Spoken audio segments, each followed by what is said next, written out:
Santapan Harian, Minggu, 9 Agustus 2026.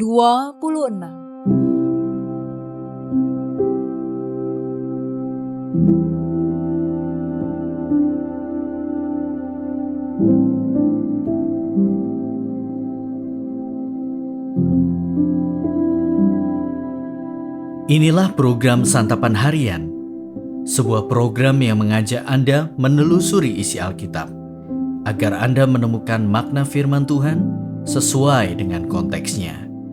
Santapan Harian tertuju bagi Anda yang ingin memiliki kehidupan rohani yang segar, kuat, dan sigap.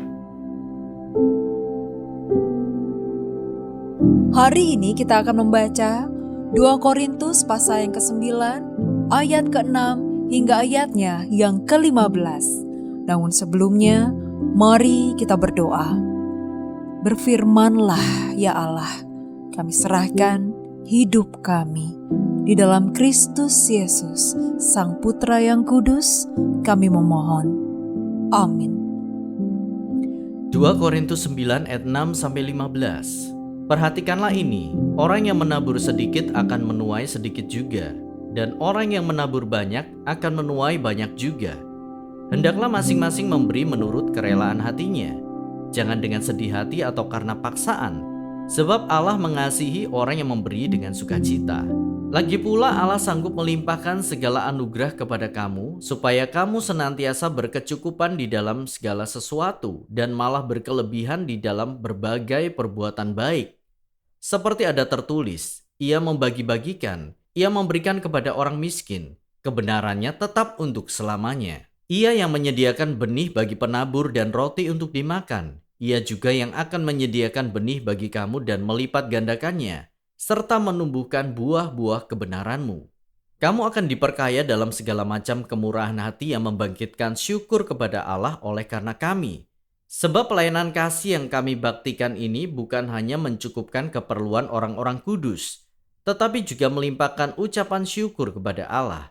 Oleh sebab kamu telah tahan uji dalam pelayanan itu, mereka memuliakan Allah karena ketaatan kamu dalam pengakuan akan Injil Kristus, dan karena kemurahan hatimu dalam membagikan segala sesuatu dengan mereka dan dengan semua orang.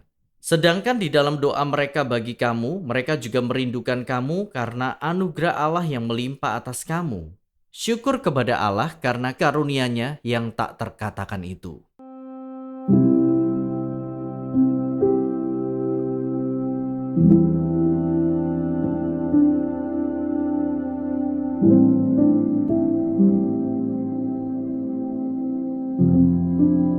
Sahabat Scripture Union Indonesia, hidup sering dipenuhi dengan berbagai kekhawatiran.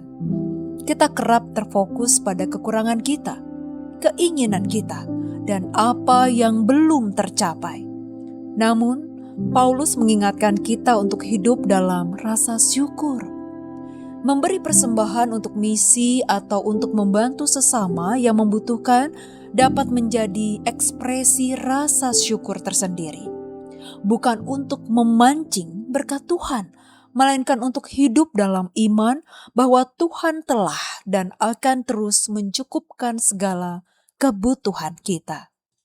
Kenyataan menunjukkan bahwa bukan orang kaya yang memberi persembahan banyak, dan bukan yang kaya yang berbahagia. Sebaliknya, rasa syukur dan kecukupan merupakan ekspresi kekuatan iman yang menjadi dasar kokoh untuk kebahagiaan yang menetap. Banyak penelitian psikologi modern mengungkapkan bahwa rasa syukur adalah salah satu sumber kebahagiaan yang lebih melekat daripada sekedar kesenangan hidup atau kemewahan. Namun, keyakinan Paulus tidak terbatas pada kesejahteraan individu orang Kristen. Rasa syukur dan persembahan Jemaat Korintus untuk orang percaya di Yerusalem menembus tembok sektarian dan melampaui batas-batas etnik yang sebelumnya tak terbayangkan, yaitu Yahudi dan kafir dipersatukan dalam Kristus. Ini tidak mudah bagi Paulus dan menimbulkan pergumulan tersendiri baginya. Ini tampak dari permintaannya agar jemaat ikut berdoa agar dia dilepaskan dari orang-orang yang tidak taat di Yudea. Kesatuan tubuh Kristus bukan hal mudah bagi Paulus dan tetap sulit untuk saat ini. Mengingat sikap sektarian gereja masa kini, mungkinkah iman Paulus yang meyakini bahwa berbagai kelompok jemaat dapat menjadi satu tubuh masih hidup dalam gereja?